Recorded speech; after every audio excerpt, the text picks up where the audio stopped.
So ಹೀಗೆ ನಮ್ಮ ಪರಂಪರೆ ಒಳಗಡೆಗೆ ಅದ್ಭುತವಾದ ಜ್ಞಾನ ಇದೆ. ಆ ಜ್ಞಾನ ಎಲ್ಲೋ ಒಂದು ಕಡೆ ನಾವು ಅದನ್ನ ವೈಜ್ಞಾನಿಕ ದೃಷ್ಟಿನಲ್ಲಿ ನೋಡಿ ಅಳವಡಿಸ್ಕೊಳ್ಳುವಂಥದ್ದು ಆಗಬೇಕಾಗಿದೆ, ಹೆಚ್ಚು ಆಗಬೇಕು. ಆ್ಯಂಡ್ ಎರಡನೇದು, ಅದಕ್ಕೆ ಅಗತ್ಯ ಇರುವಂಥ ವೈಜ್ಞಾನಿಕವಾದ ಸೊಲ್ಯೂಷನ್ಗಳು, ಅಂದರೆ ಕೀಟಗಳು ನಿಯಂತ್ರಣ ಮಾಡೋದಕ್ಕೆ ಹೇಳಿದ್ರಲ್ಲ, ವೈಜ್ಞಾನಿಕವಾಗಿ ಕೂಡ ನೀವು ನೋಡಿ, ಒಳ್ಳೆ ಬೇವಿನ ಎಣ್ಣೆಗಳು ಎಕ್ಸಾಂಪಲ್ ತೊಗೊಂಡ್ರೆ, ಈಗ 10,000 ppm ಆ ಒಂದು ಇದರಲ್ಲಿ ಸಾಂದ್ರತೆಯಲ್ಲಿರುವಂಥ ಇದು ನೀಮ್ ಆಯಿಲ್, ಬೇವಿನ ಎಣ್ಣೆ ಸಿಗುತ್ತೆ. ಸೊ ಹುಳುಗಳು ನಿಯಂತ್ರಣ ಮಾಡೋಕ್ಕೆ, ಕೀಟ ನಿಯಂತ್ರಣ ಮಾಡೋಕ್ಕೆ ವಿಜ್ಞಾನದಲ್ಲೂ ಕೂಡ ಅನೇಕ ಸಸ್ಯ ಮೂಲ ಕೀಟನಾಶಕಗಳು ಬಂದಿದ್ದಾವೆ. ಅವುಗಳನ್ನ ಬಳಸ್ಬೋದು. ನೆಲ, ನೀರು, ಗಾಳಿನ ಮತ್ತು ನಮ್ಮ ಆಹಾರನ, ನಮ್ಮ ಆರೋಗ್ಯನ ಸರಿಯಾಗಿ ಇಟ್ಕೊಳೋದಕ್ಕೆ ಈ ಸಾವಯವ ಎಕ್ಸ್ಪೆನ್ಸಿವ್ ಅನ್ಸುತ್ತೆ ಅಲ್ಲ. ಈ ನಾರ್ಮಲ್ ಕೀಟನಾಶಕಕ್ಕೂ ನೀವು ಹೇಳಿರೋ ಒಂದು ಕೀಟನಾಶಕಕ್ಕೂ ಕಂಪೇರ್ ಮಾಡಿದ್ರೆ ಎಕ್ಸ್ಪೆನ್ಸಿವ್ ಆಗುತ್ತೆ ಅನ್ಸುತ್ತೆ ಅಲ್ಲ. ಮೇ ಬಿ ಇದು ಬೇವಿನ ಎಣ್ಣೆ ಅನ್ನೋದು ಬೆಲೆ ಜಾಸ್ತಿ ಆಗಿರುತ್ತೆ ನಾರ್ಮಲ್ ಕೀಟನಾಶಕಕ್ಕೆ, ಹಾಗಿದ್ಯಾ ಅಥವಾ ಸೇಮ್ ಇರುತ್ತಾ? ಅಲ್ಲ, ಸ್ವಲ್ಪ ವ್ಯತ್ಯಾಸ ಆಗ್ಬೋದು. ಆದ್ರೆ ನಾನು ಹೇಳ್ತಿರೋದು ಈ ಎಲ್ಲ ಪ್ರೋಸೆಸ್ ಇವೆಲ್ಲ ನೋಡಿದಾಗ ಒಂದು ಕ್ವಾಲಿಟಿ ಆಹಾರ ಉತ್ಪಾದನೆ ಇಂಪಾರ್ಟೆಂಟ್. ಅದು ಇಂಪಾರ್ಟೆಂಟ್. ಗುಣಮಟ್ಟದ ಆಹಾರ ಉತ್ಪಾದನೆ ಆಗ್ಬೇಕಂದ್ರೆ ಕೆಲವು ಕಡೆಗೆ ನಾವು ಗುಣಮಟ್ಟದ ಒಂದು ಪ್ರಕ್ರಿಯೆನೇ ಫಾಲೋ ಮಾಡಬೇಕು. ಪ್ರಕ್ರಿಯೆ ಏನಿರುತ್ತೆ ಅದು ಕ್ವಾಲಿಟಿನೇ ಇರಬೇಕು. ಅದು ಆಗ್ತಿಲ್ಲ. ಸೊ ಇತ್ತೀಚೆಗಂತೂ ನಮ್ಗೇನಾಗಿದೆ ಅಂತಂದ್ರೆ, ಇಡೀ ಭಾರತ ದೇಶದಲ್ಲಿ ಎಲ್ಲರಿಗೂ ಫುಡ್ ಸಿಗ್ತಾ ಇದೆ ಅಂತ ಹೇಳ್ತಾರೆ, ಆದರೆ ಕ್ವಾಲಿಟಿ ಫುಡ್ ಸಿಗ್ತಿದೆಯಾ ಅಂತ ನೋಡಿದ್ರೆ ಇಲ್ಲ. ನೋಡಿ, ಹಾಗಾಗಿ ಗುಣಮಟ್ಟದ ಆಹಾರದ ಉತ್ಪಾದನೆ ಇವತ್ತು ದೊಡ್ಡ ಸವಾಲಾಗಿದೆ. ಓಕೆ, ಇವಾಗ ಕೇಳ್ತೀವಿ ನಾವು, ಇತ್ತೀಚೆಗಂತೂ ಜಾಸ್ತಿ ಕೇಳ್ತೀವಿ ಆರ್ಗ್ಯಾನಿಕ್ ತರಕಾರಿಗಳು ಅಂತ ಹೇಳಿ. ಅದಕ್ಕೂ ಸಾಮಾನ್ಯ ತರಕಾರಿಗೂ ಏನ್ ಡಿಫ್ರೆನ್ಸ್ ಅಂತ ಹೇಳ್ಬೋದು? ಅಲ್ಲ, ಒಂದು ಸಾವಯವ ತರಕಾರಿಗಳು ಅಂದಾಗ ಸೊ ನಮಗೆ ಎಲ್ಲೋ ಒಂದು ಕಡೆ ಈಗ ಒಂದು ಯಾವುದೇ ಕೆಮಿಕಲ್ ಕಂಟಾಮಿನೇಷನ್ ಇಲ್ದಂಗೆ ಬೆಳೆದಿರೋವಂಥದ್ದು, ಕೆಮಿಕಲ್ ರೆಸಿಡ್ಯೂಸ್ ಇಲ್ದಲೇ ಇರೋವಂಥದ್ದು, ಪೆಸ್ಟಿಸೈಡ್ ರೆಸಿಡ್ಯೂಸ್ ಇಲ್ದಲೇ ಇರೋವಂಥದ್ದು ಸಾವಯವ ಅಂತ ಹೇಳ್ತಾರೆ. ಆದರೆ ಅದರ ವ್ಯಾಖ್ಯಾನ ನಾವಿನ್ನೂ ಸಾವಯವದ ವ್ಯಾಖ್ಯಾನ ವಿಸ್ತರಿಸ್ಕೋಬೇಕು. ಸಾವಯವ ಅಂತಂದರೆ ಯಾವುದು? ಅದಕ್ಕೆ ಫುಕುವೋಕ ಹೇಳ್ತಾರೆ, ಸಾವಯವ ಅಂದರೆ ನಿನ್ನ ಆತ್ಮ ಸಾವಯವ ಆಗದೆ ನಿನ್ನ ಕೃಷಿ ಬದುಕು ಸಾವಯವ ಆಗಲ್ಲ ಅಂತ ಹೇಳ್ತಾರೆ. ಸೊ ಎಲ್ಲೋ ಒಂದು ಕಡೆ ರೈತ ತುಂಬ ಪ್ರಾಮಾಣಿಕ ಆಗಬೇಕು ತನ್ನ ಕೃಷಿ ಬದುಕಿನ ಜೊತೆಗೆ. ಮೊದಲನೇದು ಅಲ್ಲಿ ಸಾವಯವ ಆಗೋದು. ನಮ್ಮ ನೆಲ, ನೀರು, ಗಾಳಿಯ ಜೊತೆಗೆ ಒಂದು ಒಂದು ಒಂದು ಧನ್ಯತಾ ಭಾವದಿಂದ, ಕೃತಜ್ಞತಾ ಭಾವದಿಂದ, ಅವನಲ್ಲಿ ಪ್ರೀತಿಯಿಂದ ತನ್ನ ಹೃದಯನ ಹಾಕಿ ಕೃಷಿ ಮಾಡಬೇಕು ಮೊದಲನೇದಲ್ಲಿ. ಆ್ಯಂಡ್ ಎರಡನೇದು, ಅವನ ಗ್ರಾಹಕನ ಆರೋಗ್ಯವನ್ನು ಯೋಚನೆ ಮಾಡಬೇಕು. ಈಗ ಇತ್ತೀಚೆಗೆ ಏನಾಗಿದೆ ಅಂತಂದ್ರೆ, ಅವ್ನು ದುಡ್ಡು ಕೊಡ್ತಾನೆ, ನಾನು ಏನೋ ಬೆಳೆಕೊಟ್ಬಿಡ್ತೀನಿ ಅಂತನೋ ಆಟಿಟ್ಯೂಡ್ ತುಂಬ ರೈತರಲ್ಲಿ ಇದೆ. ಸೊ ಇಲ್ಲ, ಗ್ರಾಹಕ ದೇವರು ಅಂತಾರೆ ಗಾಂಧೀಜಿ. ಆ ಗ್ರಾಹಕನ ಆರೋಗ್ಯದ ದೃಷ್ಟಿಯಿಂದ ಬೆಳಿತೀನಿ, ಮಣ್ಣು, ನೆಲ, ನೀರ, ಗಾಳಿ ಬಗ್ಗೆ ಗೌರವದಿಂದ ಬೆಳಿತೀನಿ. ಇದು ಸಾವಯವ. ಈ ಸಾವಯವ ಎಷ್ಟು ಜನ ಸಾವಯವ ಕೃಷಿಕರು ಮಾಡ್ತಿದ್ದಾರೆ ಅನ್ನೋದು ಈ ಪ್ರಶ್ನೆ. ಸೊ ಹಾಗಾಗಿ ಈ ಒಂದು ಸಾವಯವದಲ್ಲಿ ಬೆಳೆಯೋದ್ರ ಜೊತೆಗೆ ಒಂದು ಗ್ರಾಹಕರ ಆರೋಗ್ಯನೂ ಕೂಡ ನಾವು ಗಮನದಲ್ಲಿ ಇಟ್ಕೋಬೇಕು. ಎಸ್, ಈಗಂತೂ ಆ ಸಾವಯವ ಅನ್ನೋ ಹೆಸರಲ್ಲೇ ತುಂಬಾ ಕೆಲವೊಂದ್ ಕಡೆ ಮೋಸ ಆಗತ್ತೆ. ಓಕೆ, ನಾವು ಆರ್ಗಾನಿಕ್ ಅಂತ ಹೇಳ್ತಾರೆ, ಬಟ್ ಆಗಿರಲ್ಲ.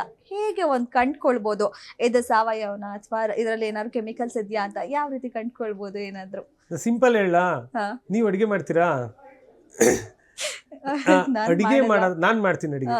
ನಾನು ಅಡಿಗೆ ಮಾಡೋದಾದ್ರೆ ಸಾವಯವ ವಸ್ತುಗಳನ್ನ ತಂದ್ರೆ, ಸೊ ನಿಮ್ಗೆ ಉದಾಹರಣೆಗೆ ಒಂದು ಎಣ್ಣೆ ತಂದೆ ಅಂತ ಇಟ್ಕೊಳ್ಳಿ.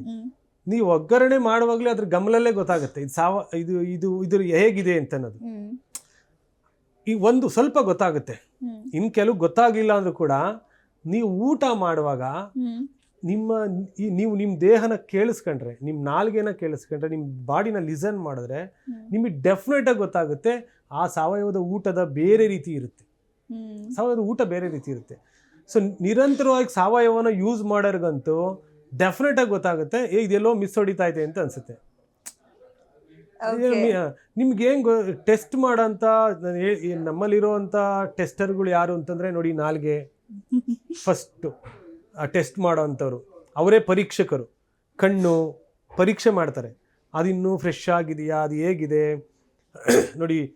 ತಕ್ಷಣ ಹಾಳಾಗ್ಬಿಡುತ್ತೆ ರಾಸಾಯನಿಕ ಇದ್ದವು, ಫ್ರಿಡ್ಜ್ ಇಟ್ಲಿಲ್ಲ, ಅದು ಸ್ವಲ್ಪ ಇದಾಗಿ ಮಾಡಿಲ್ಲ ಅಂದರೆ ಇಮಿಡಿಯೇಟಾಗಿ ಸಾವಯವದ ಸ್ವಲ್ಪ ಕೀಪಿಂಗ್ ಕ್ವಾಲಿಟಿ ಜಾಸ್ತಿ ಇರುತ್ತೆ ಸಹಜವಾಗಿ. ಎಸ್ ಹೌದು. ಸೊ ನಿಮಗೆ ನೋಡಿದ ತಕ್ಷಣ ಗೊತ್ತಾಗುತ್ತೆ. ಎರಡನೇದು ಅದನ್ನು ನೀವು ಗಮಲು, ಇನ್ನೊಂದು ನಮ್ಮ ಟೆಸ್ಟ್ ಮಾಡೋ ಅಂಥ ಮೂಗು, ಅದೊಂದು ಪರೀಕ್ಷಕ.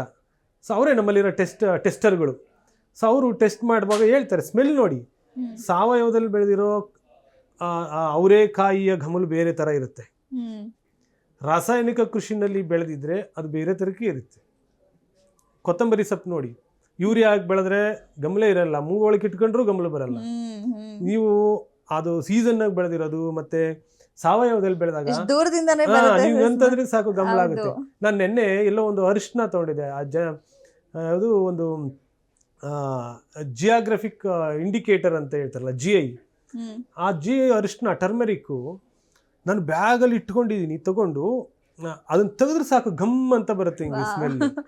ಅರಿಶಿನಕ್ಕಿಂತ ಗಮ್ಮಲಿದೆ, ನನಗೆ ಆಶ್ಚರ್ಯ ಆಯಿತು. ಸೊ ನನಗೆ ಆ ಪಕ್ಕ ಗೊತ್ತಾಗುತ್ತೆ ಅದು ನಿಮಗೆ ಆರ್ಗ್ಯಾನಿಕ್ ಅಂತಂತ.